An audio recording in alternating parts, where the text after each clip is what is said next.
Bem-vindo todos ao NB. Vamos ter uma sessão muito importante hoje, com uma convidada muito importante, Larissa Wachholz, que vai falar sobre o agro brasileiro e a China, né? Nós sabemos que a China ela é absolutamente importante para a pauta comercial brasileira, para o ambiente de negócios interno e internacional do Brasil. E a Larissa é um caso muito interessante de investimento relativamente cedo da carreira e aprendizagem sobre a China, né? Que é um investimento difícil de ser feito, complexo de ser feito, pela distância cultural que existe entre os dois países. A diferença, nós somos de troncos civilizatórios distintos, então faz com que essa aprendizagem sobre a cultura e língua chinesa não seja fácil. E a Larissa se deu ao trabalho de fazer isso, né? É um feito intelectual que não é fácil, vamos dizer aqui, e está colhendo os frutos disso como profissional, né? Então, Larissa, seja bem-vinda ao NB, né? Por favor, use o tempo para a sua apresentação. Muito obrigada, professor José Márcio. Eu queria registrar o quanto eu estou feliz de voltar ao UNB, a seu convite para conversar com os alunos. Queria agradecer à professora Sigrid, à professora Jaqueline Gil. Eu fiquei bastante honrada e espero que vocês achem esse bate-papo bastante interessante também. Eu acho a China um tema absolutamente fascinante. E espero passar um pouco também desse fascínio para os alunos, né? De fato, eu gostaria também de encorajar os alunos, né, a olharem para a Ásia, para a China com bastante interesse, vislumbrando também essa região do mundo como uma oportunidade de profissional muito interessante, de abertura de diferentes oportunidades, seja na área de investimento, na área de comércio, na área mais ampla de negociações. Tem um fluxo, né, cada vez mais intenso de capital chinês entrando no Brasil. Eu acho que tudo isso é bastante relevante e abre uma série de oportunidades para alunos que têm um interesse numa carreira internacional, né? De fato, não é fácil trabalhar com essa região do mundo, nós estamos muito distantes geograficamente, né? A língua é um grande desafio, mas não é impossível, né?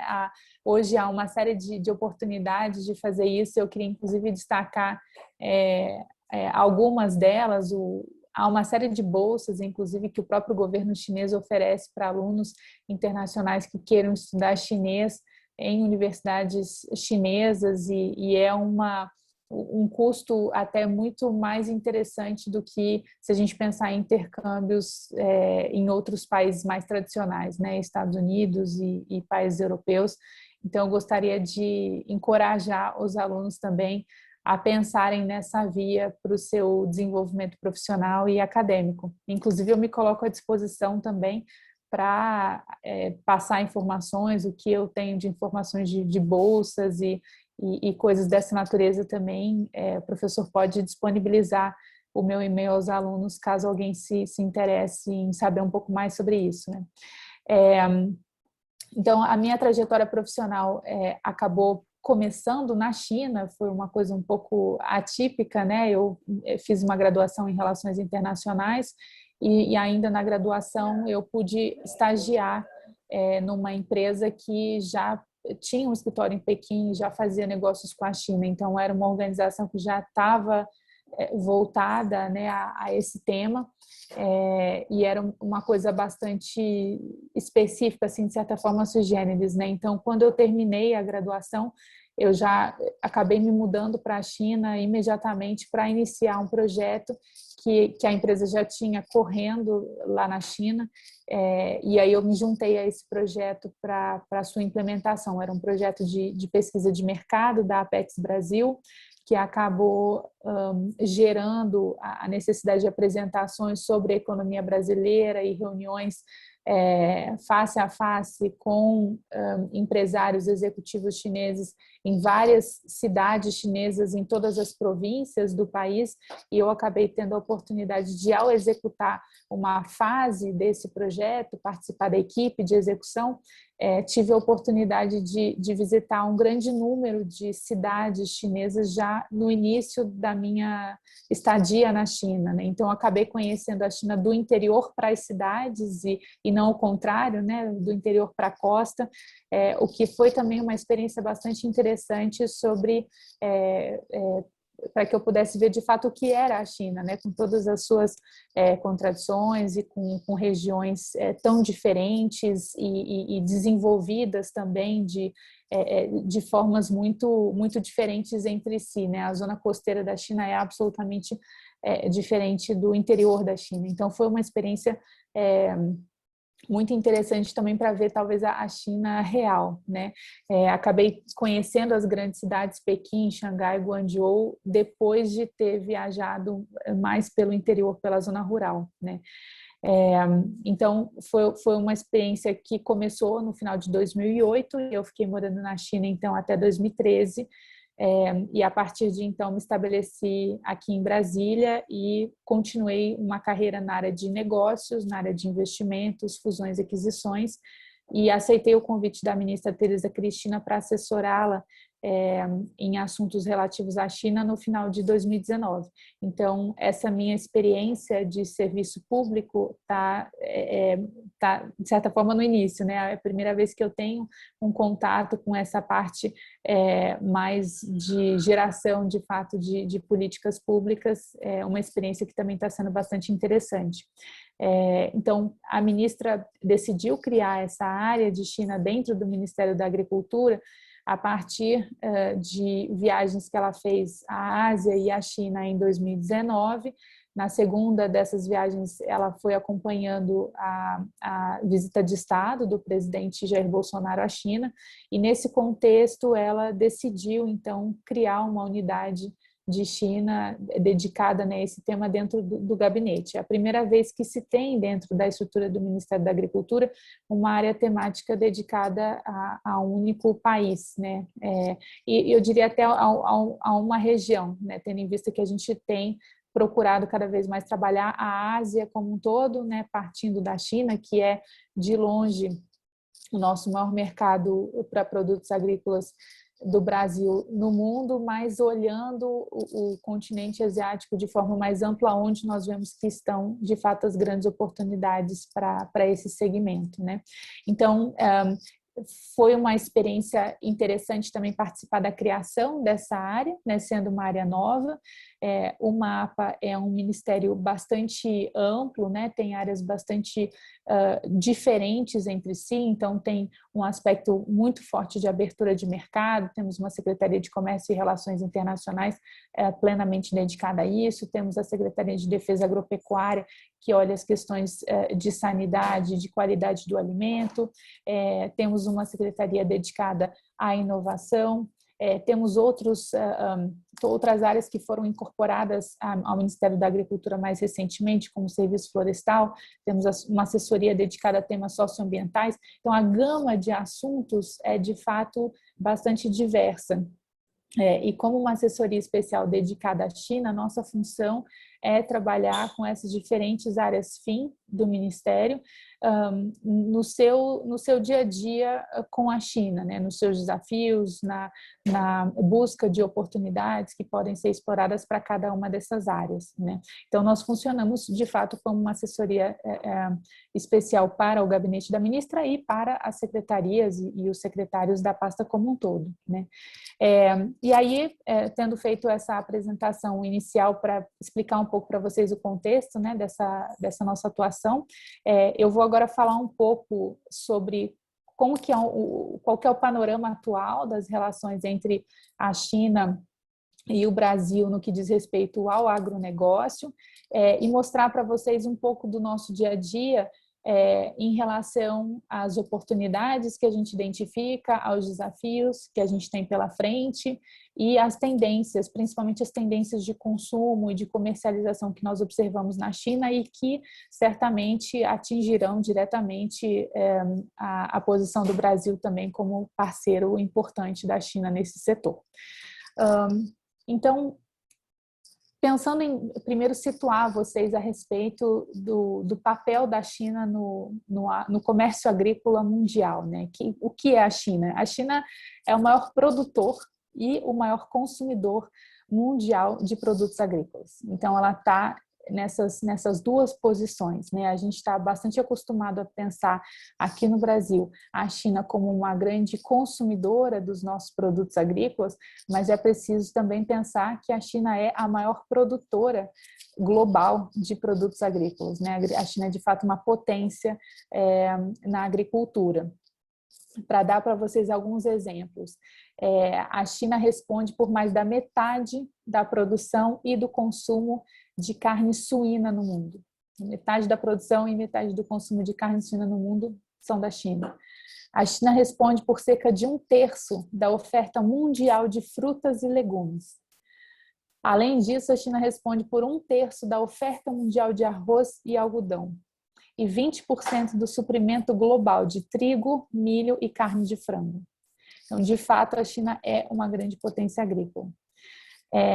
Pela via do consumo, né, a China tem na segurança alimentar um assunto absolutamente estratégico, né? Então, a sociedade chinesa como um todo se preocupa com a segurança alimentar, com o acesso ao alimento em quantidade suficiente, né? Isso é uma questão para a sociedade e, é claro, é uma questão absolutamente estratégica para o governo chinês por consequência, o que faz com que ela tenha, digamos, estratégias bastante bem definidas a respeito de como lidar com essa questão da segurança alimentar. Algumas dessas estratégias, a China tenta, né, na medida do possível, e quase sempre consegue alcançar pelo menos uma boa parte das suas metas.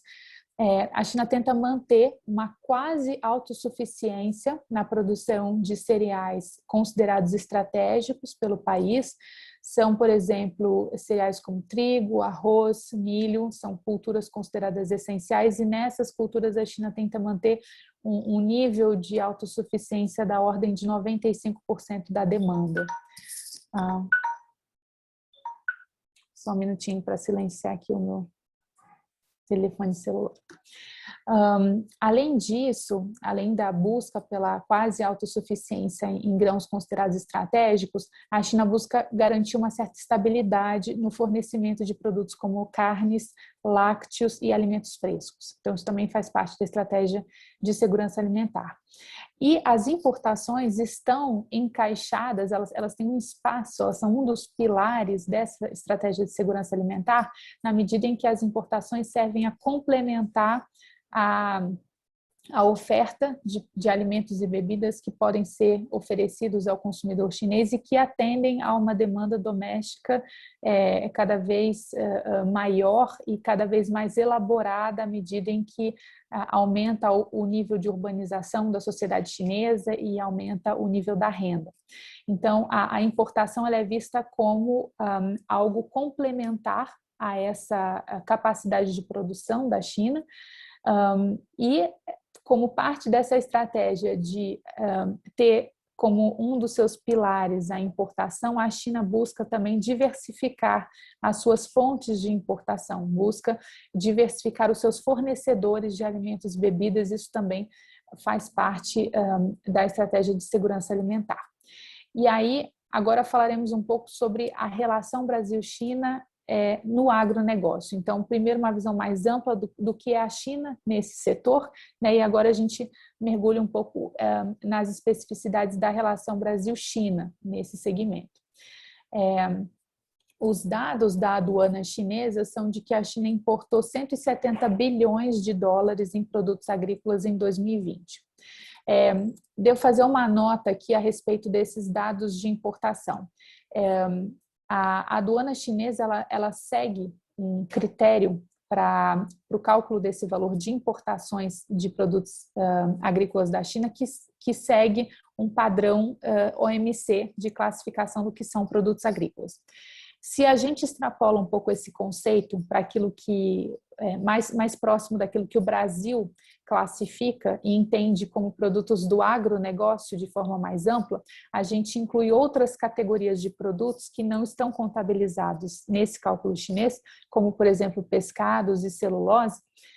E aí, consequentemente, o valor das importações chinesas cresce de 170 bilhões de dólares em 2020 para 213 bilhões de dólares em 2020. Então, se a gente pensa no agronegócio de forma mais ampla, a gente tem um número próximo a esse. E eu digo próximo porque é muito difícil chegar no número exato, né? São muitos filtros que precisam ser aplicados em termos de comparação de NCM com HS Code, enfim. Então, vamos trabalhar aqui com esse valor de 213 bilhões aproximadamente, como os dados de importação do setor da China em 2020. Desse valor, o Brasil foi origem de aproximadamente 39 bilhões de dólares. Então, aproximadamente 18%...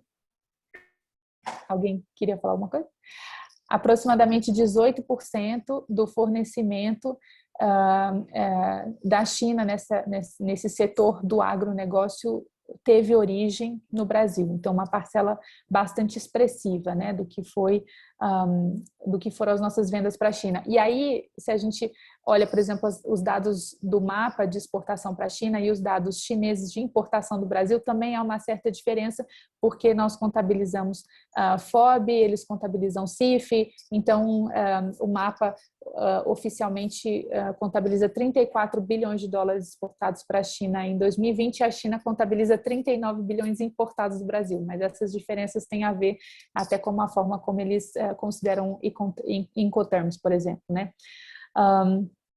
Mas, de qualquer forma, é um valor bastante expressivo, é o nosso maior mercado agrícola mundial, é o nosso maior parceiro de longe nesse segmento, né? E aí a gente pode começar a pensar em alguns dos nossos grandes desafios nesse fluxo, né? E o primeiro deles, e o mais importante, é o excesso de concentração da nossa pauta exportadora. E um excesso de concentração que está bastante focado em um produto que é a soja, né? A soja em grão. Então, apenas a soja em grão representou mais de 60% do total das importações chinesas de produtos agrícolas brasileiros. Então, a gente está falando de um valor aproximado de 20 e 21 bilhões de dólares. Uma grande novidade que a gente teve em 2020, que é muito relevante, né, nessa pauta de diversificação e agregação de valor, foi o incremento nas vendas de proteína animal, e a gente pode pensar aí foi um incremento de 50%, né, nas importações chinesas de proteína animal do Brasil. Então, se considerados os 6 principais produtos da pauta exportadora brasileira, e aí a gente aqui não está contando com produtos madeireiros, né? A participação do Brasil nas importações chinesas em 2020 foi de 63% para a soja. Então, de tudo que a China importou de soja do mundo, 63% veio do Brasil.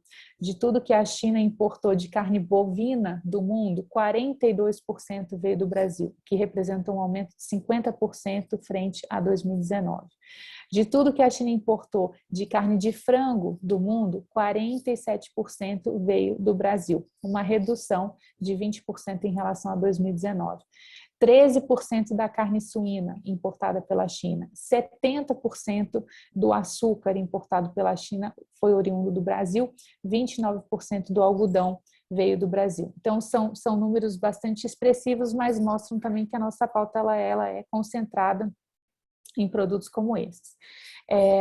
Então, apesar do Brasil ter uma participação bastante importante nas importações chinesas, como a China é uma grande potência agrícola, a participação do Brasil no consumo interno da China, ele acaba não sendo tão expressivo, né? O que também é aí um dos nossos desafios.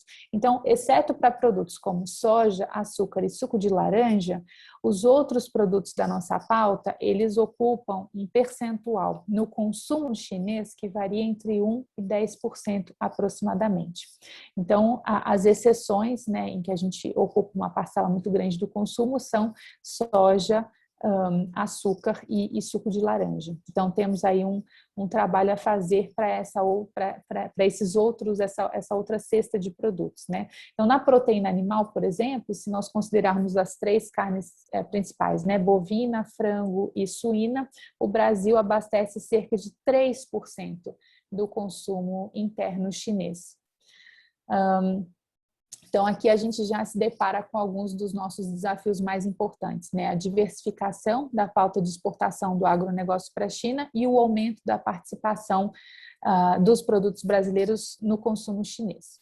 Agora a gente vai falar um pouco das oportunidades que a gente observa nesse mercado a partir de tendências e, consequentemente, como que a gente pode se aproveitar dessas oportunidades para lidar com alguns desses nossos principais desafios. Em 2019, a China ultrapassou a União Europeia e os Estados Unidos e se tornou o principal importador mundial de produtos agrícolas. Então, esse grande incremento do consumo na China é, de fato, uma grande oportunidade para um país grande exportador de produtos agrícolas como é o Brasil. De onde vem esse crescimento no consumo, né? Ele vem do crescimento da classe média e do aumento da urbanização da China, que provoca uma mudança na dieta dos chineses, dos consumidores. Então, para vocês terem uma ideia, em 1980, cerca de 80% da população chinesa vivia na zona rural, 20% vivia nas cidades. Em 2019, a gente tem 60% dos habitantes nas cidades e 40% na zona rural. E esse é um movimento que continua, foi um movimento de urbanização muito rápido, e ele esteve atrelado com um crescimento da renda da classe média e provocou, consequentemente, mudança nas dietas, nas expectativas de dieta dos consumidores, nos desejos desses consumidores em termos de alimentação, alterando também o perfil das importações chinesas de produtos agrícolas. Então, a gente vê como tendência a continuação desse movimento de expansão da urbanização, de expansão da renda da classe média e, consequentemente, de inserção de novos produtos nessa pauta de importação da China. Produtos, por exemplo, como certamente a categoria de proteína animal, que continua crescendo, então carnes, leites, ovos, são produtos demandados por essa nova classe média, alimentos de alto teor nutritivo, como frutas, nozes, castanhas, né, produtos em que o Brasil consegue ser bastante competitivo e consegue ter produtos de bastante qualidade, além de produtos processados de maior valor agregado, como vinho, por exemplo. Então, são produtos que esse consumidor chinês quer consumir cada vez mais e que estão mais distantes, né, do campo das commodities, que são produtos agrícolas de maior valor agregado e que é nossa intenção cada vez mais proporcionar ao produtor brasileiro, ao produtor de alimentos e bebidas do Brasil, a oportunidade de colocar o seu produto na China também para acessar esse consumidor chinês, né? Que é um consumidor bastante atento a questões como a qualidade do alimento, a sanidade do alimento, é um consumidor que olha o prato dele com muito mais atenção do que qualquer outro consumidor no mundo, o que tem muito a ver com o histórico de problemas de comida contaminada, de comidas que não estavam adequadas ao padrão de consumo e que acabaram gerando uma série de questionamentos internos dentro da China a respeito da qualidade dos produtos e levou a um reforço da imagem do produto importado, do alimento importado como um alimento de maior qualidade, um alimento mais são, que seria mais adequado à preservação da saúde do consumidor. Então, o alimento importado na China, ele é visto como um alimento de maior qualidade se comparado ao alimento doméstico, por uma série de problemas recentes nessa área, né? Então, é um consumidor que valoriza esse tipo de produto,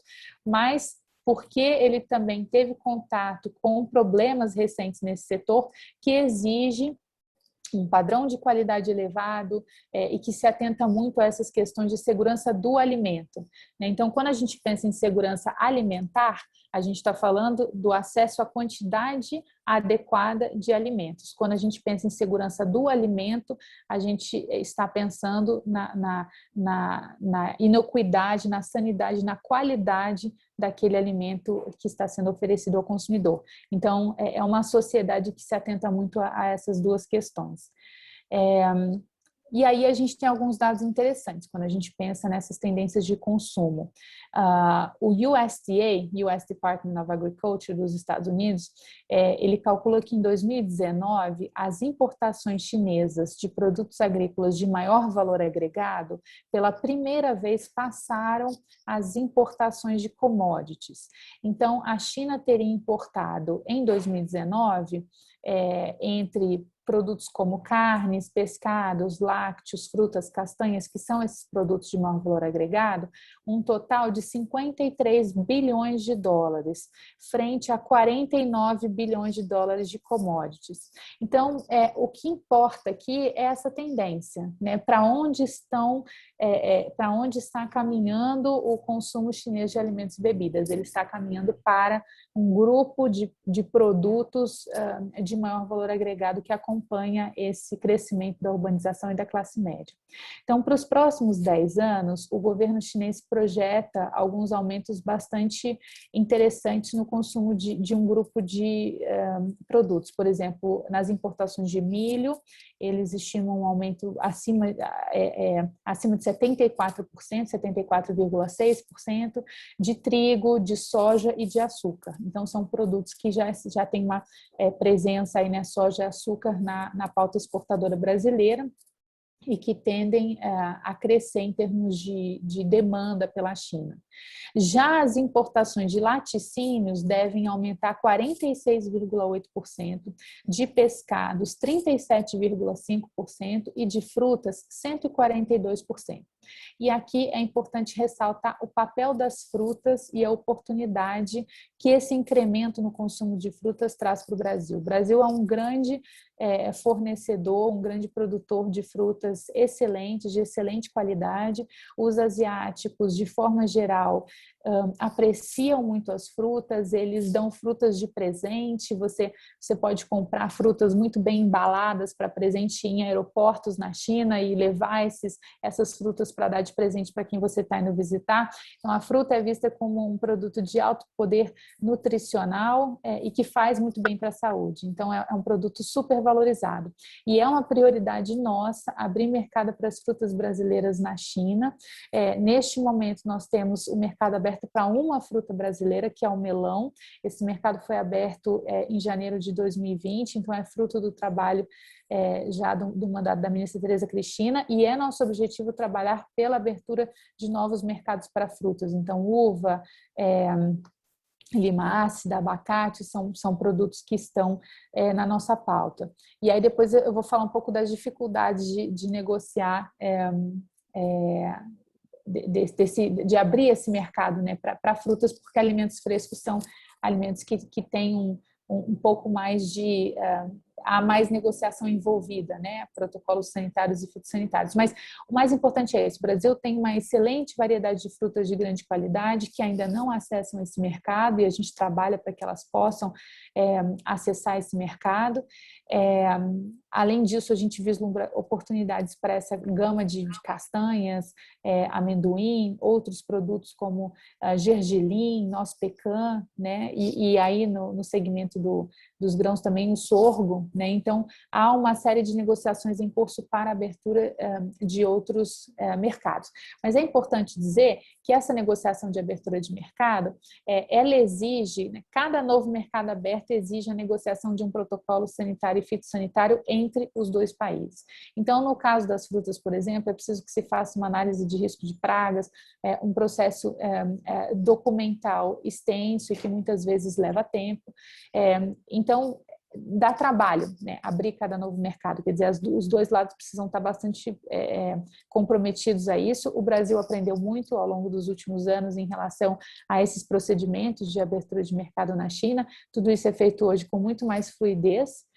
Né, a gente já tem um ganho aí de aprendizagem importante, mas normalmente cada um desses protocolos é necessário que ele seja negociado um a um. Então, se a gente vai negociar protocolos de frutas, é preciso estabelecer prioridades e negociar uma fruta de cada vez. Não porque a gente quer que seja assim, mas porque as autoridades sanitárias da China, elas negociam com vários países ao mesmo tempo. E aí, com cada um deles, elas estabelecem uma lista de prioridades e negociam um produto de cada vez. Então, isso faz com que a fila ela ande um pouco devagar, né? Por mais que a gente tente dar mais velocidade. E aí, uma vez que o mercado tenha sido aberto, né, como foi o caso do melão e é o caso para outros produtos, por exemplo, como lácteos, né, o mercado de lácteos da China ele foi aberto para o Brasil, ainda também já no mandato da ministra Tereza, em 2019, mas são mercados que, apesar de abertos, a gente ainda tem dificuldade de acessar, né? E por quê? Tem uma série de razões, mas uma das coisas é que o produto brasileiro ele precisa lutar para ser competitivo na China. A China tem uma série de acordos comerciais assinados com diversos países que são também grandes exportadores de alimentos e bebidas e diante desses acordos comerciais, o nosso produto, muitas vezes, ele acaba ficando numa certa desvantagem, né? Já estamos muito distantes da China geograficamente, né? Então a gente já tem uma logística mais cara e muitas vezes outros produtos de concorrentes nossos, eles acessam aquele mercado com tarifas mais baixas por causa desses acordos comerciais. Então isso acaba sendo um desafio para o Brasil, e a gente precisa tentar simplificar o nosso acesso e reduzir os nossos custos tanto quanto possível, né? Não é fácil, mas o nosso produto é muito bom e a gente precisa trabalhar para melhorar essas nossas condições de acesso, né? E um outro desafio é reforçar a nossa imagem junto ao consumidor chinês. O consumidor chinês sabe pouco sobre o produto brasileiro e muitas vezes ele não sabe que está consumindo um produto brasileiro, né? Apesar de nós sermos grandes fornecedores do setor de alimentos, nós exportamos muitas commodities, então esses produtos serão processados na China, e é esse produto processado que vai chegar ao consumidor final. Muitas vezes o consumidor final ele não tem essa informação, essa noção de que na origem o produto vinha do Brasil, né? Então, uma maior presença física, inclusive, das nossas associações e das empresas brasileiras na China é muito importante também para trabalhar melhor a imagem do Brasil e a marca Brasil junto ao consumidor chinês, né? E aí eu acho que cabe falar sobre uma oportunidade muito interessante que é na via da comercialização. Quer dizer, a gente tem todos esses segmentos abertos pelo incremento da demanda, né, relacionada à urbanização, ao crescimento da classe média, mas há também tendências de comercialização. Como que esse produto ele é comercializado dentro da China? Então, vale a pena destacar o comércio eletrônico transfronteiriço, cross-border e-commerce, como os chineses chamam. Então, a China é o maior mercado de comércio eletrônico no mundo e nesse cenário pós-pandemia, tudo indica que essa via de comercialização ela vai ser cada vez mais enfatizada, né? É uma grande oportunidade para o Brasil, sobretudo para a área de alimentos e bebidas. A China ela aposta no comércio eletrônico transfronteiriço como o cenário do novo normal pós-Covid. Ao longo do pico da crise da pandemia na China, teve um grande incremento na compra de produtos de alimentos e bebidas pela via digital, e a partir daí também o governo chinês começou a perceber que a via digital era um instrumento muito importante para suas exportações também, né, nesse cenário em que o mundo está se recuperando da pandemia, e regulações que já existiam, que já buscavam facilitar o comércio eletrônico de forma geral, elas foram incentivadas desde o ano passado, então a gente vê com muita regularidade o lançamento de novas políticas, de novas regulamentações que visam facilitar a realização do comércio eletrônico e o acesso do consumidor chinês a produtos importados. E aí, dentre esses produtos importados, alguns dos mais populares são justamente alimentos e bebidas. Então, o que o consumidor chinês quer comprar pela via digital que seja importado? Alimentos, bebidas, cosméticos, artigos de luxo, né, bolsas, sapatos e artigos de marcas de luxo internacionais. Mas alimentos e bebidas é um setor muito importante, muito popular, e aí que está uma grande oportunidade para empresas médias e pequenas brasileiras, inclusive cooperativas, empresas que explorem nichos nessa área de alimentos e bebidas, porque é uma forma de acessar o consumidor chinês no varejo de forma digital, com um custo muito menor do que se a empresa tivesse que fazer isso por uma exportação tradicional, né? Ou ter uma representação física na China. Então, isso abre um leque de oportunidades bastante grande para empresas de alimentos e bebidas.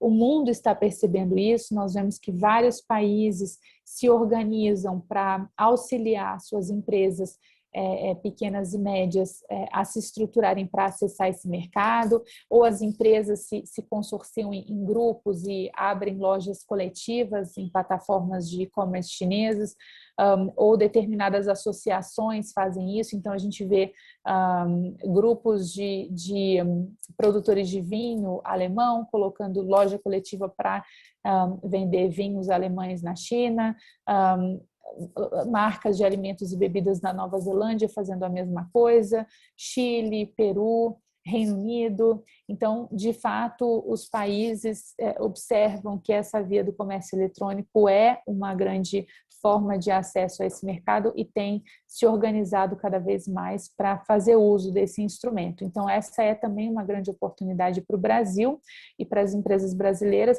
na área, principalmente desses nichos, né? Então, você pode pensar em mel, própolis, café, e essa ideia de superfoods, né? Esses alimentos com alto poder nutricional, como poderiam ser algumas das nossas frutas com algum grau de processamento, por exemplo, né? Então, isso abre uma gama de oportunidades bastante grande. Finalmente, eu gostaria de falar sobre a oportunidade de atração de investimentos. O governo chinês tem avançado em políticas públicas que estimulem, por exemplo, o investimento chinês no exterior na área de cadeias de proteína animal, né? A China passou por um grande problema recente um grande problema sanitário, né, que foi a peste suína africana, dizimou uma boa parte do plantel chinês de suínos, que como eu disse no início da minha fala, é gigantesco, né? Então, a China ainda se recupera dessa grande crise sanitária e, ao mesmo tempo, pensa em políticas que possam contribuir a mitigar riscos para que isso não volte a acontecer no futuro. Então, uma das políticas que está sendo pensada é o estímulo aos investimentos chineses em cadeias de proteína animal ao redor do mundo, de forma a mitigar riscos, né? A ter diferentes fluxos relacionados a diferentes países. Então, isso não deixa de ser uma oportunidade para o Brasil, que tem uma grande competitividade nessa área, poderia ser receptor de investimentos dessa natureza. E também a gente pode pensar na formação de parcerias, de joint ventures entre empresas chinesas e brasileiras, de modo a preparar o produto brasileiro com maior grau de processamento. A gente pode pensar, por exemplo, em produtos processados a partir de frutas, né, em snacks de frutas, em diferentes produtos que tenham frutas como base, mas que precisariam de algum grau de preparação, de customização para acessar aquele mercado, em termos de paladar mesmo, né? Os chineses têm um paladar diferente do nosso, tem, por exemplo, uma tolerância muito menor ao açúcar, né? A gente muitas vezes consome produtos com alto nível de açúcar aqui no Brasil. Os asiáticos já têm uma uma tendência a preferir coisas menos doces, né? Então, é preciso pensar em preparar esses produtos ao paladar local, adequar isso às expectativas do consumidor, muitas vezes fazendo uma junção aí de ingredientes que contemplem também ingredientes típicos da região, como o chá verde, por exemplo, né? E isso poderia fluir de uma forma bastante eficiente, com troca de informações também por meio de mais parcerias entre empresas chinesas e brasileiras nesse setor. Então, é também um espaço aí de oportunidades a serem exploradas, né? E agora eu acho que vocês já me ouviram muito, então eu fico por aqui, encerro a minha fala inicial com esse panorama e fico feliz aí de receber perguntas de vocês também e de conversar um pouco com os participantes. Larissa, muitíssimo obrigado pela fantástica apresentação. Então, a gente está aberto para pergunta, né? Importante dizer essa oportunidade que nós temos, né? De alguém que tem experiência com a atividade comercial que movimenta uma boa parte do agronegócio brasileiro. Nós já temos diversas perguntas postadas aqui, eu vou abrir também para perguntas diretamente para você, mas vou usar a minha posição de privilégio aqui, eu vou fazer uma primeira pergunta.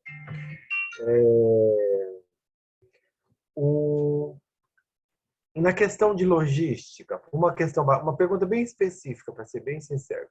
Na questão de logística, você mencionou a questão das frutas e mencionou que é uma prioridade no Ministério. Por coincidência, meu doutorado foi sobre comércio internacional de frutas brasileiras, no caso, para a Europa, né?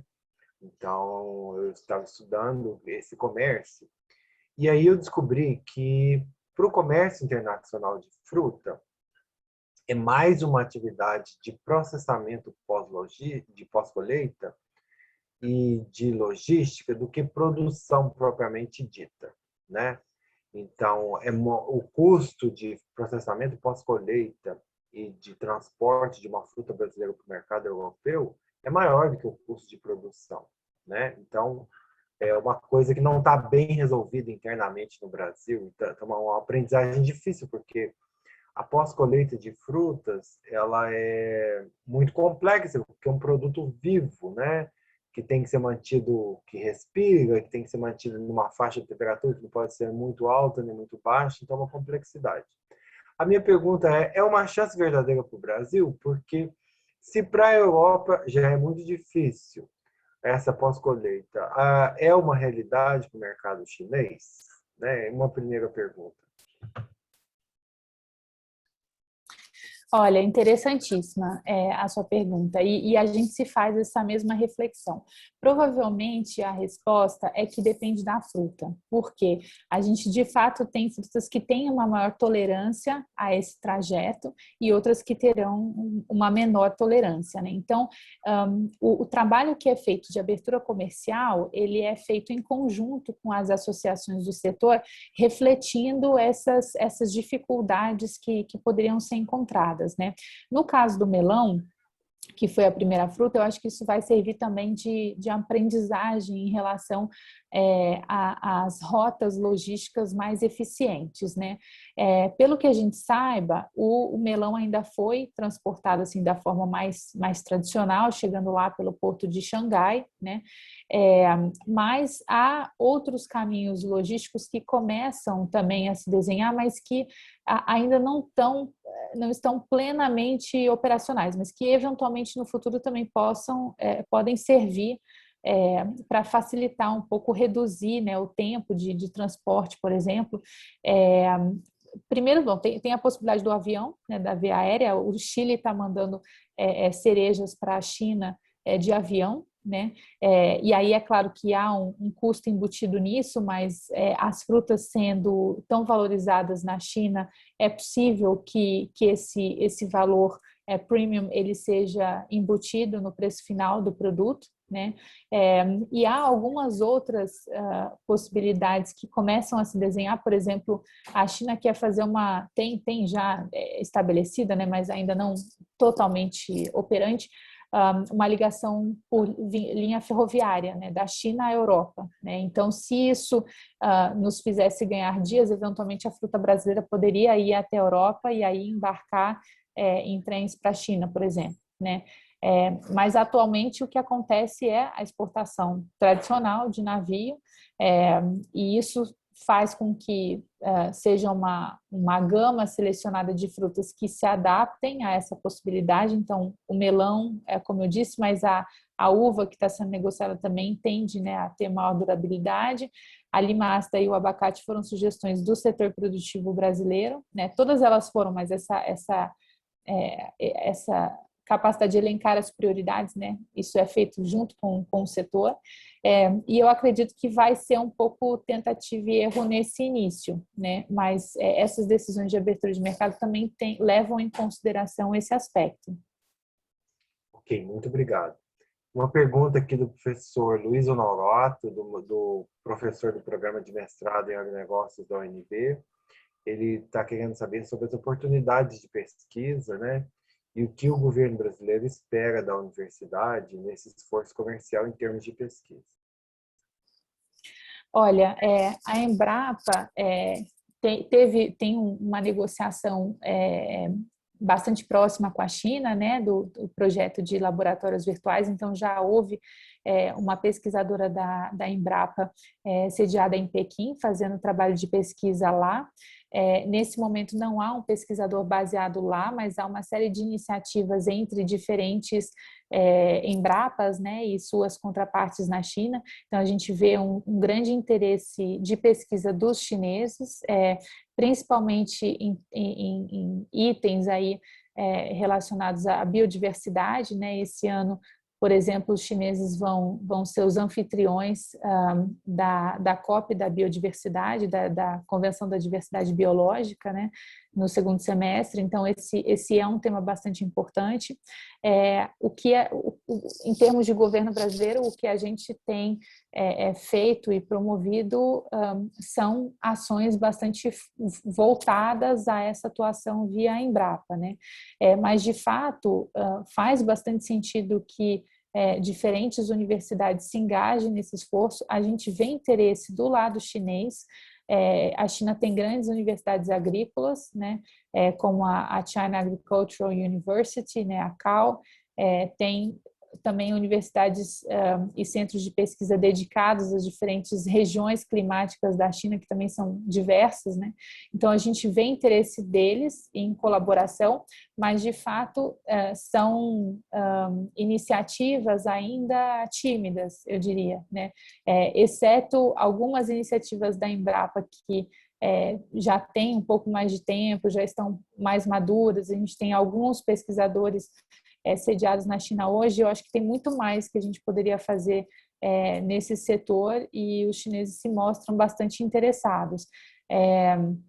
Então, acho que está aí um campo de oportunidade, sabe, a ser melhor explorado do ponto de vista acadêmico entre Brasil e China. A gente teve a publicação de um livro sobre agronegócio Brasil e China, que foi feito pela Exalc e pela China Agricultural University. Esse livro foi lançado em meados do ano passado, e foi um primeiro trabalho conjunto, assim, né, das duas universidades, uma universidade brasileira e uma universidade chinesa, publicando, refletindo sobre esse setor. Então, acho que iniciativas como essa deveriam ser certamente privilegiadas, né, aqui no Brasil, e se o mapa puder ser útil de alguma forma em estabelecer esse contato, vocês também podem nos acionar, tanto pela via do mapa. Nós temos 2 adidos agrícolas que ficam na Embaixada do Brasil em Pequim, e que trabalham num núcleo, né, de agropecuária, de agronegócio, dentro da Embaixada do Brasil, que ainda tem mais 2 diplomatas. Então, hoje nós temos uma equipe bastante qualificada, digamos assim, olhando o setor e olhando as diferentes oportunidades, também sediados na Embaixada do Brasil em Pequim, que podem auxiliar nesse intercâmbio de informações e colocar professores e pesquisadores em contato dos 2 lados. Obrigado. Mais uma pergunta antes de passar para abrir o microfone do aluno André Maggialani, da disciplina de Negócios Internacionais, aqui da UNB.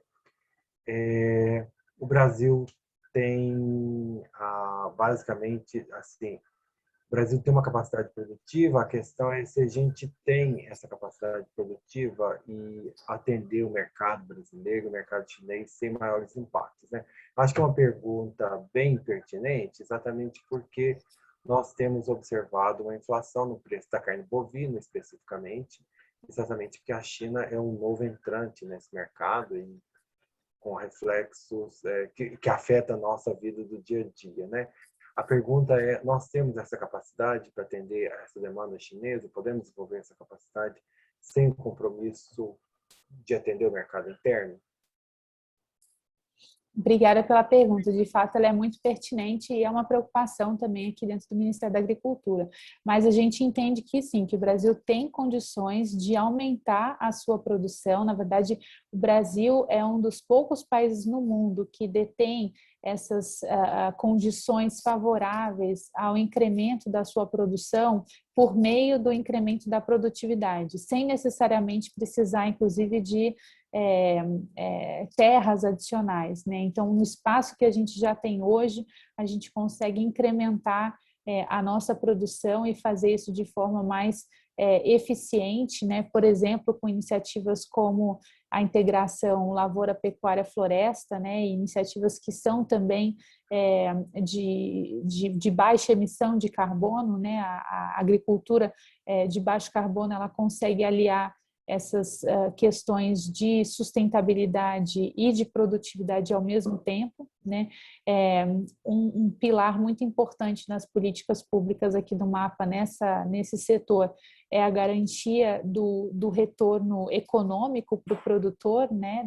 Da rentabilidade dos projetos. Então, para que a política pública seja perene de fato, né? Então, o que a gente percebe é que essa adoção de práticas de agricultura de baixo carbono, elas elevam a produtividade, elas elevam a sustentabilidade do projeto como um todo e elevam a renda do produtor, o que é muito importante, né? Então, o Brasil tem sim essa capacidade, isso demanda investimento, isso demanda recursos, né? acesso a crédito, mas com certeza o Brasil é um dos grandes países no mundo que pode vencer esse desafio de alimentar uma parcela ainda maior da população mundial, né? Nas carnes, a gente tem uma proporção de venda para o mercado interno e de exportações que fica mais ou menos em 70-30. Então, 70% para o mercado doméstico, 30% para as exportações. É mais ou menos o número que tem se mantido. Nós tivemos recentemente esse grande aumento dos preços internacionais e com o câmbio ficou muito favorável, né? Isso foi de fato um estímulo para o aumento das exportações, mas o Brasil tem capacidade de aumentar a sua produção aqui também. Então a gente não deveria ver esse aumento do potencial consumo da China como uma ameaça, mas sim como um estímulo a produzir com mais produtividade aqui para poder atender essa demanda, né? Muito obrigado. Eu queria abrir para os demais organizadores, a professora Jaqueline Gil, a professora Zigrid, antes de abrir para todo mundo, se vocês têm alguma pergunta, algum comentário.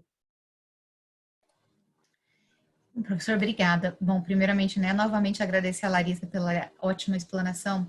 Larissa, eu queria um pouquinho de análise sobre o futuro dessa relação Brasil-China, sobretudo conectada aí com temas de inovação, inclusive no agro, né, porque é um setor que tem muito espaço para a inovação ampliar. Como é que é a perspectiva de longo prazo mesmo dessa relação em relação a trocas de tecnologias no agro? Existe isso?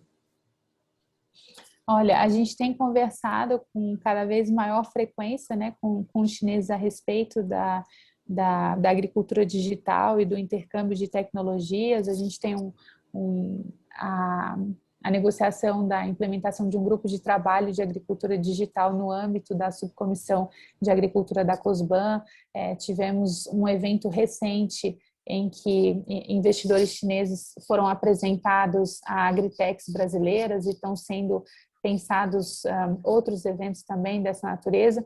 Então, certamente é uma área com grande potencial de colaboração.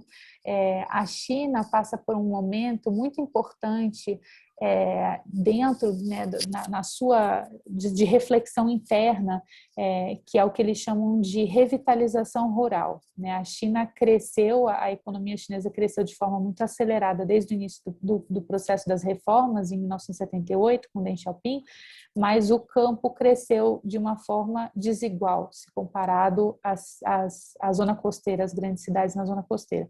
Então, essa reflexão sobre a revitalização do campo e a adequação do padrão de renda no campo ao nível de vida e ao padrão de renda das cidades é uma prioridade do governo chinês, e a inovação é uma parte essencial desse processo, né? O campo na China ele já é muito mais conectado, mais digital do que é o campo brasileiro. Então, tem muito que a gente também pode aprender com eles, dessa conexão do campo, da digitalização do campo. É uma prioridade também da pasta, há iniciativas muito importantes nessa área e, de fato, é essencial para que a gente consiga levar a inovação para um número maior de produtores, né? Claro que as grandes empresas, os grandes produtores, eles conseguem cuidar disso sozinhos. O nosso objetivo é justamente poder prover esse tipo de ligação, né, de interligação para um número grande de produtores pequenos e médios que teriam dificuldade de conseguir sozinhos, né? Então, as oportunidades de inovação, de cooperação para a inovação com a China são muito importantes, inclusive na área de pesquisa, como comentou o outro professor, né? Mas você vê, a China tem uma produção muito grande, importante na área de drones, por exemplo, né? Então, você tem equipamentos que podem ser usados na agricultura, para a agricultura de precisão, e tudo isso pode ser fruto de intercâmbio, e é claro que os chineses olham esse mercado também com bastante apetite, né? Porque o Brasil é uma potência agrícola e também um potencial demandante dessas tecnologias, e pode haver aí uma troca bastante interessante.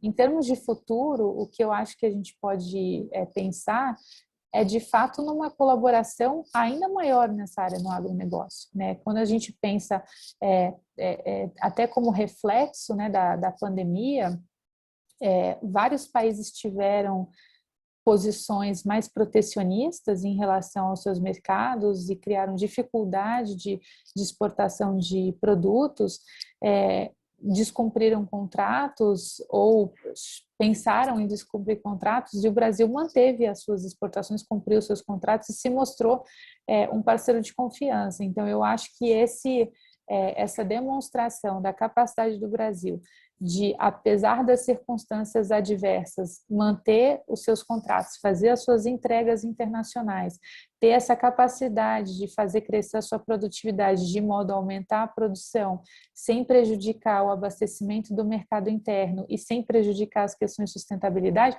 são poucos os países que reúnem essas qualidades no mundo, né? Então, os chineses enxergam isso. Como eu disse no início, a segurança alimentar é um pilar absolutamente estratégico para o governo chinês, é uma questão absolutamente estratégica para o país, né, para a sociedade e para o governo. Então, tudo isso me faz pensar que a relação Brasil-China nesse setor, ela só tende a crescer, né? Eu acho que recentemente esses testes aos quais nós fomos submetidos, principalmente no contexto da pandemia, eles reforçaram essa imagem positiva do Brasil como um país que consegue entregar, né, mesmo em situações adversas. E aí a tecnologia, na verdade, tende a aumentar essa capacidade, né? Tende a aumentar a produtividade com a sua capacidade de fazer uma agricultura mais precisa, né? Exatamente. Perfeito. Professora Zigrid. Bom, primeiramente, sim, eu queria fazer uma pergunta, mas primeiro queria agradecer demais, Larissa, porque a gente está tendo muitos insights aqui, é um prazer imenso ouvir as suas experiências sobre a China, né, e visões orientais, né, assim, coisas que podem nos inspirar com soluções que eles estão pensando, né, acho que faz Acho que a gente está muito aquém no que a gente pode aprender com a China, a gente ainda não abriu muito os olhos assim, para a possibilidade de aprendizagem, né, com questões principalmente sociais, muito semelhantes que eles têm, como desigualdade urbano e campo, né? Então, acho que a gente, enfim, está sendo muito prazeroso ouvir a sua experiência. E eu queria fazer uma pergunta mais, assim, do cunho de avaliação sua sobre a sua própria carreira, porque eu fiquei, como uma das temáticas que envolve esse evento é o planejamento de carreiras internacionais, então queria compreender se o fato de você ter ido morar na China, ter ido ter uma experiência profissional lá, o quanto disso foi algo planejado e o quanto disso foi algo espontâneo, foi acontecendo na sua vida e você foi se adaptando a essa possibilidade, né? Provavelmente estudou mandarim, mas assim, o quanto foi algo planejado e um desejo seu de voltar a sua carreira para o Oriente, para a China, e o quanto disso foi um ajuste aí, não sei se você fica à vontade, claro, para compartilhar essa experiência. Não, com certeza, e com muito prazer, na verdade, porque eu acho que tendo a oportunidade de conversar com alunos, uma das coisas que me dá muita vontade de fazer é spread the word, né? Assim, convencê-los de que a Ásia é o lugar para onde todos nós deveríamos estar olhando e educando os nossos filhos também para pensar na Ásia como algo muito mais próximo do que a gente pode pensar à primeira vista, né? A minha trajetória internacional, ela acho que é como na vida de todo mundo, né? Um pouco uma mistura de oportunidade e esforço, né? Assim, se você não se dedicar, a coisa também não anda, mas é preciso que algumas oportunidades aconteçam, né? Eu já tinha um certo interesse pelo Oriente, pela minha mãe, na verdade. A minha mãe era comissária de bordo da Varig, e a Varig fazia voos para o Japão, né? Tinha uma linha para o Japão e a minha mãe voava nessa linha. Ela estudou japonês nos anos 70, ficou no Japão durante algum tempo, então ela tinha um conhecimento de Oriente, né, muito mais voltado ao Japão, e eu achava isso admirável, assim, eu gostava muito do estilo de vida dela, queria ter uma carreira internacional pensando nessa convivência diária, né, de ter alguém que a cada 4 dias pegava a mala para ir para a Alemanha, para Nova York, para a África do Sul. Eu achava aquilo fascinante, né? Então, eu já tinha uma certa motivação, né, doméstica, a olhar para essa região do mundo com mais atenção. Eu sabia que eu queria fazer uma carreira internacional, então eu consegui ter uma experiência nos Estados Unidos porque eu tinha uma família, uma parte da minha família morando lá, então primos de segundo grau a quem eu pedi que me recebessem, eu me convidei para ficar na casa deles durante um período para poder estudar inglês. Então quando eu fui para a China, eu já tinha tido a oportunidade de morar um tempo nos Estados Unidos, tinha tido a oportunidade de morar um tempo na França, então eu fui para a França também um pouco na cara e na coragem, na verdade. Eu tinha interesse em aprender francês, e tinha uma grande amiga que havia se mudado para a França e estava lá tentando construir a vida dela, e eu fui também atrás dessa oportunidade. Eu precisava me manter lá, então fiz o que foi necessário, fiz faxina, fui babá, dei aula de inglês, para ter ali a minha experiência de Europa, né? Então, quando a China surgiu na minha vida, eu já tinha tido essas duas experiências internacionais e tinha um pouco a visão de que eu precisava ali, como próximo passo, arriscar um pouco mais, e um pouco mais longe, né? Então, eu pensava em buscar uma oportunidade que ou fosse relacionada à Ásia ou fosse relacionada à África, na verdade, né? Alguma coisa diferente daquilo que eu já tinha experimentado. E quando eu voltei para o Brasil desse período na França, onde eu fiquei 1 ano e meio, eu fiz amizades com amigas que estudavam mandarim, porque a mãe delas trabalhava nessa empresa para a qual eu fui trabalhar. Ela era diretora na empresa e ela me convidou como estagiária dela para começar a trabalhar lá. Então, esse meu contato foi, assim, era sempre uma busca por oportunidades, né? Um esforço a partir das oportunidades que se colocavam, mas foram surgindo vários anjos, assim, várias oportunidades na minha vida que eu fui tentando aproveitar, né? Então, foi a partir desse estágio que eu comecei a conviver com esse assunto China, né, com delegações chinesas que vinham ao Brasil, e a gente recebia naquela época A Petrobras tinha estabelecido seu escritório em Pequim há pouco tempo, né? O escritório da Petrobras é de 2004, então isso era 2007, 2008, tinha delegações que vinham ao Brasil para buscar oportunidades no setor de energia, para fazer reuniões com a Petrobras, com a Transpetro. Então, como eu morava no Rio, esse tema da energia era um tema muito importante, né? Para a cidade como um todo, né? Então, foi a partir desse estágio que eu tive a oportunidade de ir para a China. Então, quando a empresa foi contratada para executar um projeto na China, eu estava sempre me voluntariando para todo tipo de projeto possível e imaginável. Se quisesse me mandar para a Lua, eu estava indo. Então, eu me oferecia para ir para os lugares e inclusive a minha mudança para a China foi um pouco engraçada, porque como eu era mais nova da equipe, eu tinha a sensação de que poderiam mudar de ideia e não querer me mandar como parte da equipe. Então eu fui assim às vésperas do Natal, eu mudei para a China tipo no dia 18 de dezembro, porque era um período em que eles precisavam de gente, né? Porque era Natal e Ano Novo, as pessoas voltavam para o Brasil para ver as suas famílias.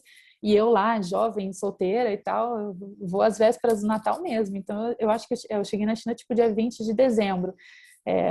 Fazia menos 18, assim, um frio horroroso lá em Pequim. Mas era, sabe, essa sensação de não querer perder as oportunidades, não querer deixar passar, né? E quando eu estava na China, então eu fui por um período que não era muito certo assim quanto tempo eu poderia ficar, mas o projeto duraria mais 6 meses. Como a empresa tinha um escritório lá, após o projeto eu fui convidada para ficar no escritório.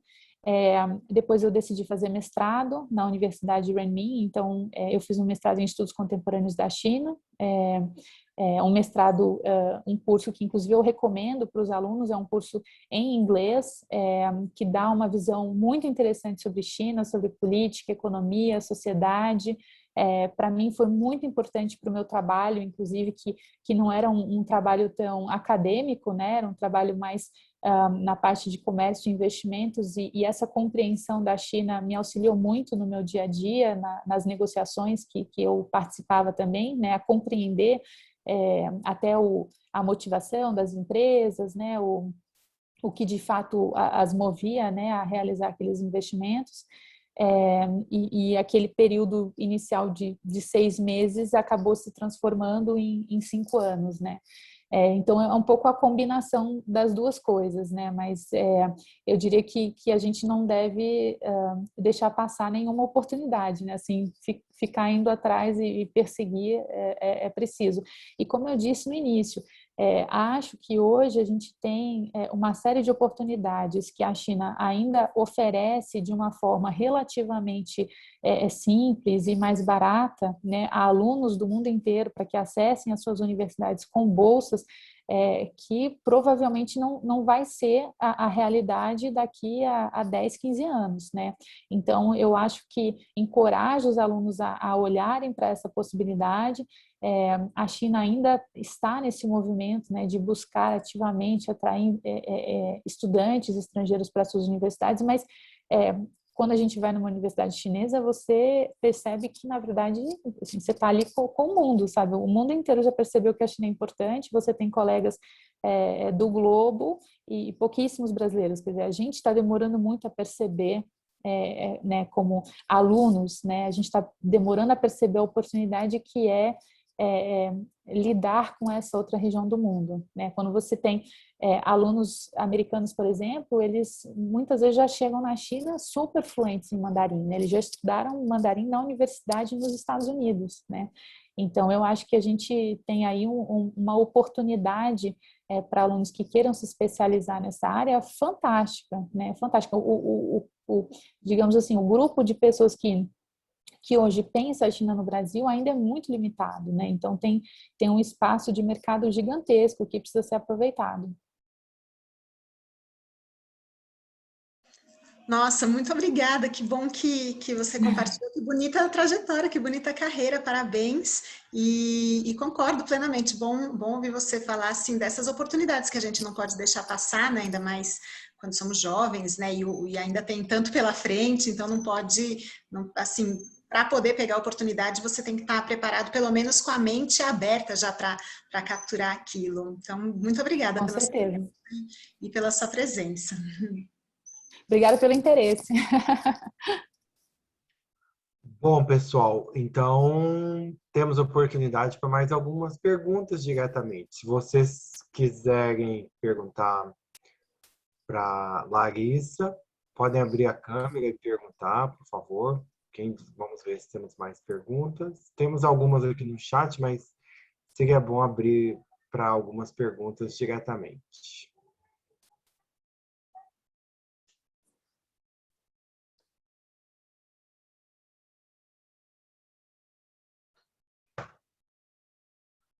Bom, então eu vou fazer mais uma, Larissa.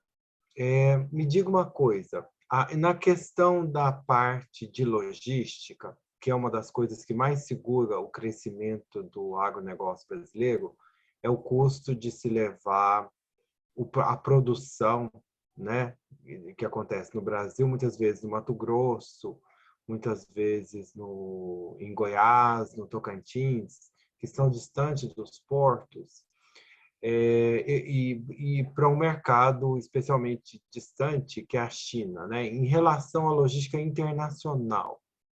Isso é uma barreira que nós estamos lidando adequadamente? Não só a questão de resolver os problemas internos, mas também as rotas internacionais. Temos as alternativas de rota que garantem esse comércio, da China para o Brasil e do Brasil para a China. Não estamos expostos também nisso, porque eu acho que se a China é o nosso principal parceiro comercial, né, nós somos um dos países mais dependentes do Canal do Panamá, e como que a gente acessa esse mercado tão distante? Essa é uma questão importante também. Eu queria saber se o Ministério está pensando sobre isso também. Uhum. Olha, sem dúvida, o Ministério se preocupa assim com as questões de competitividade das nossas exportações, e a logística tem um peso grande nisso, né?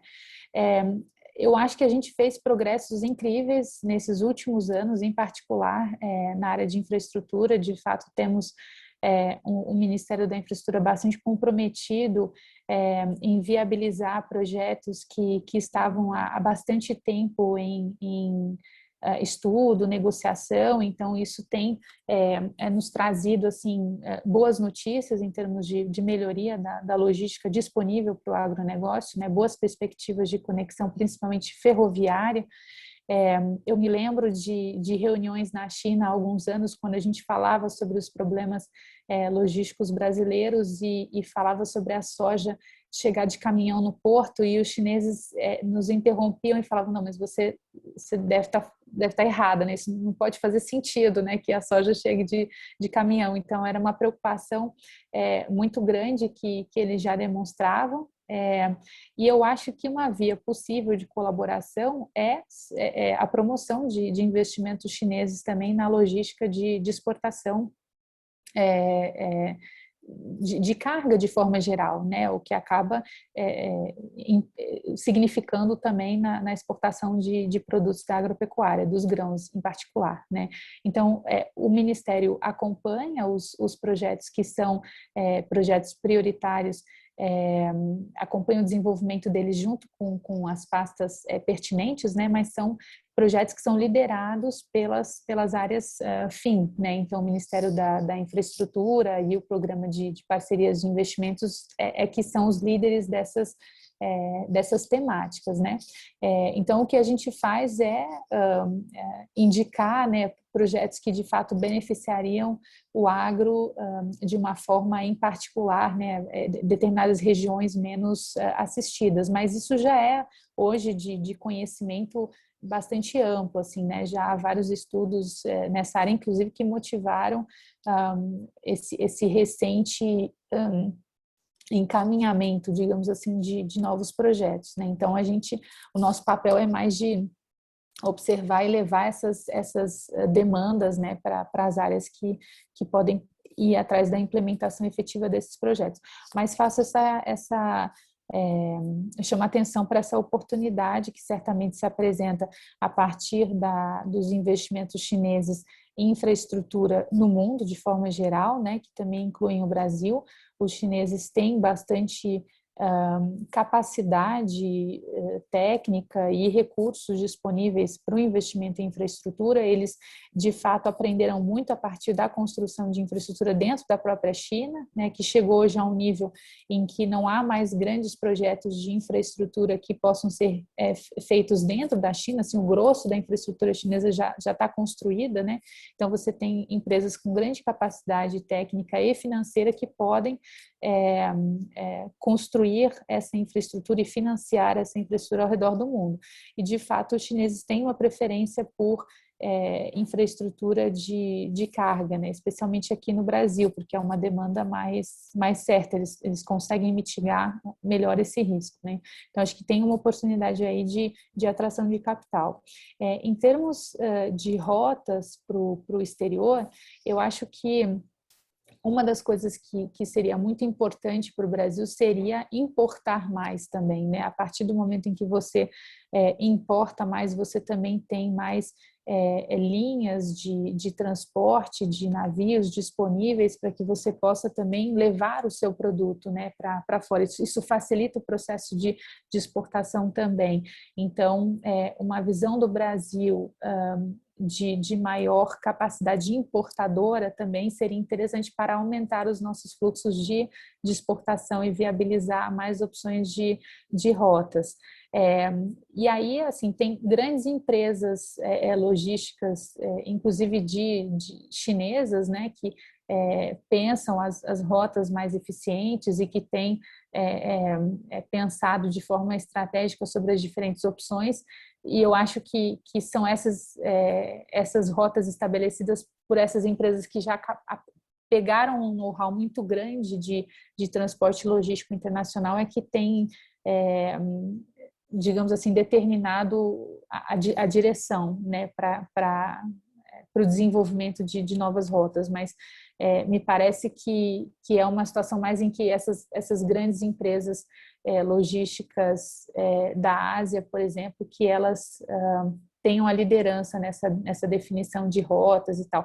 Mas acho sim que o Brasil deveria pensar em aumentar também as suas importações. Isso facilitaria muito os nossos fluxos de exportação também, né?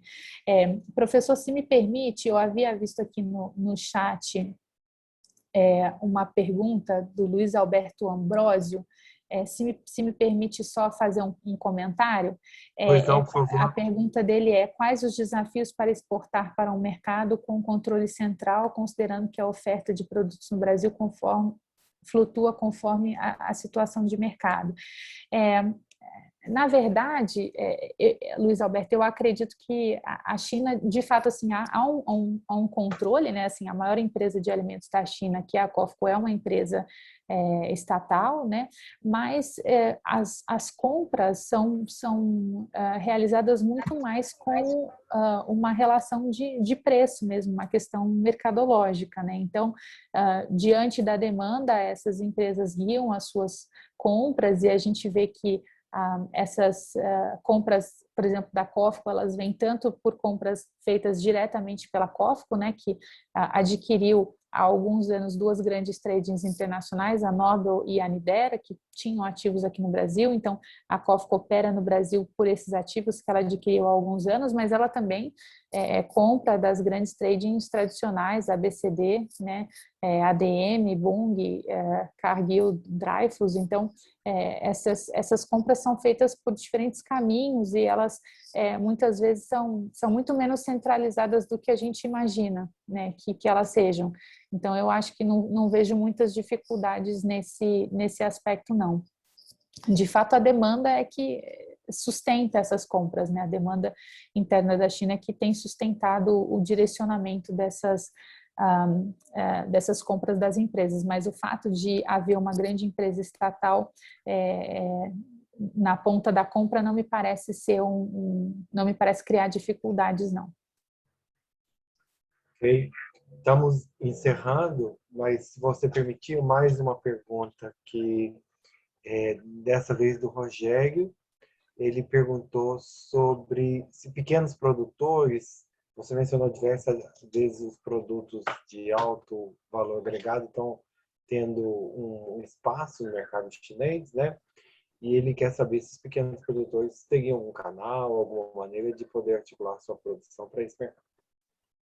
Olha, me parece que sim, que isso é uma oportunidade para pequenos e médios produtores, mas é importante que esses pequenos e médios produtores tenham, de fato, uma visão de internacionalização do seu produto, né? É preciso que haja uma cultura mesmo de internacionalização dentro da empresa que privilegie essa visão do mercado internacional, né? A China é um mercado que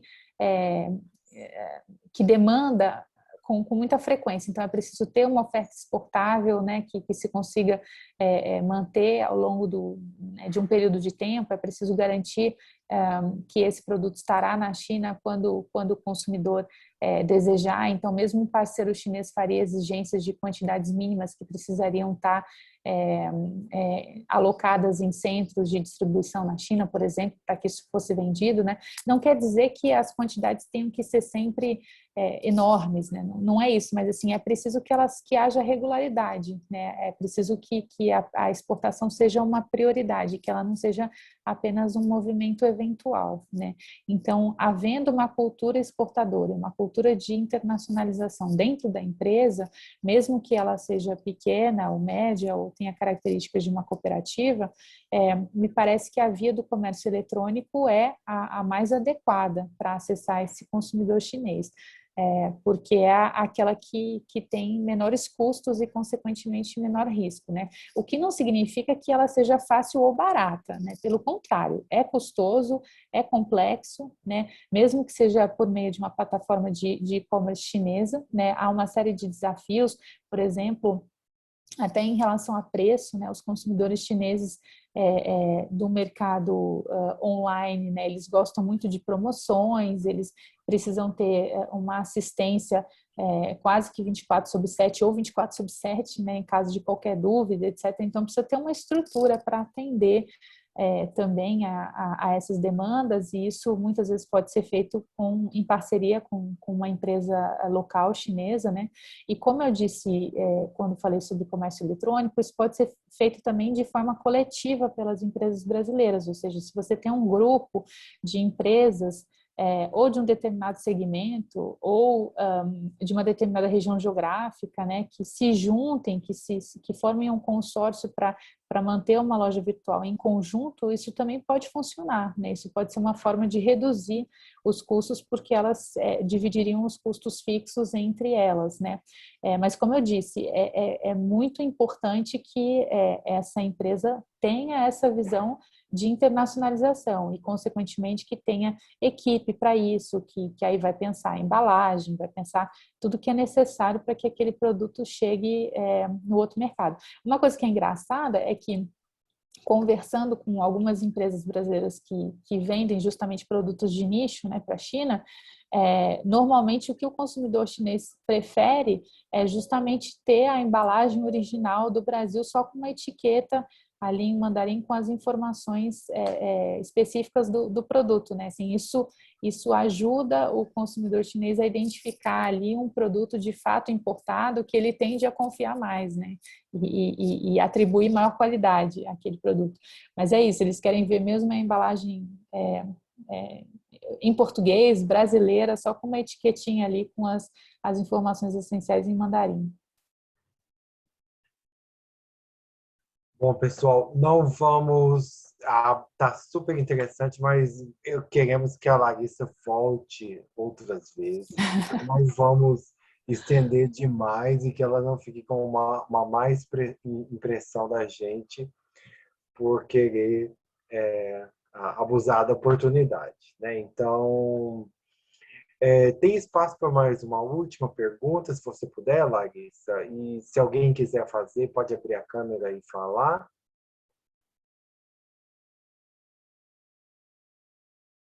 Não? Então, eu agradeço imensamente em nome da Universidade de Brasília. Sua participação foi absolutamente fantástica, um tema muito interessante. Você também na vertente de condução de uma carreira profissional, né? Também uma aula à parte com um exemplo real, verdadeiro, que a gente pode acompanhar, né? Então, a gente tem procurado enfatizar no departamento de administração essas oportunidades relativas à China, mas é uma catequese difícil, eu devo dizer, porque é uma distância geográfica e cultural imensa, nós sabemos disso, mas as oportunidades têm, porque a Universidade de Brasília tem a sorte de ter um Instituto Confúcio, né? Então, isso facilita bastante a oportunidade para os nossos alunos.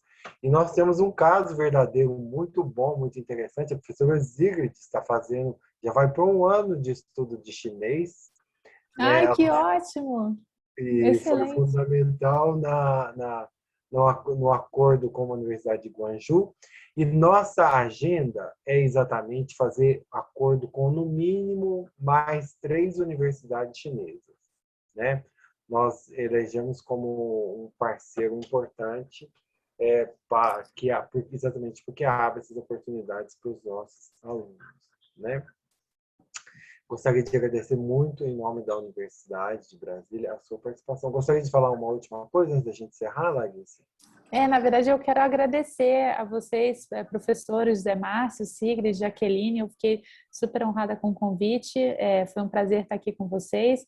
E eu fico à disposição também, se alguém tiver outras dúvidas a respeito de carreira que queira compartilhar. Eu seguidamente converso com pessoas que me procuram no LinkedIn e que me pedem informações sobre esses assuntos. Inclusive, eu queria mencionar que nós criamos uma rede de estudos sobre China, chamada RB China, que compreende universidades do Brasil inteiro. A UNB está representada também pela professora Daniele Ramos Becar, da área de Relações Internacionais, mas é uma rede bastante ampla que contempla interessados que estudam a China e que trabalham, né, com o tema da China sob diferentes viés. Então, se vocês também tiverem um interesse acadêmico, né, particular em China, eu acho que vale a pena conversar também com a Daniele e vocês se aproximarem também da RB China. Seria também uma iniciativa bastante interessante, né? RB China é a Rede Brasileira de Estudos da China. A gente ainda não tem uma rede formal, né? Somos um grupo informal de centenas de interessados pelo Brasil e pelo mundo nesse tema de China. Muitíssimo grato. Com certeza vamos buscar mais informação. A professora Daniela é parceira nossa numa iniciativa e a gente já convidou ela também para um seminário aqui na UNB, aqui no Departamento de Administração, né? Muito obrigado mesmo.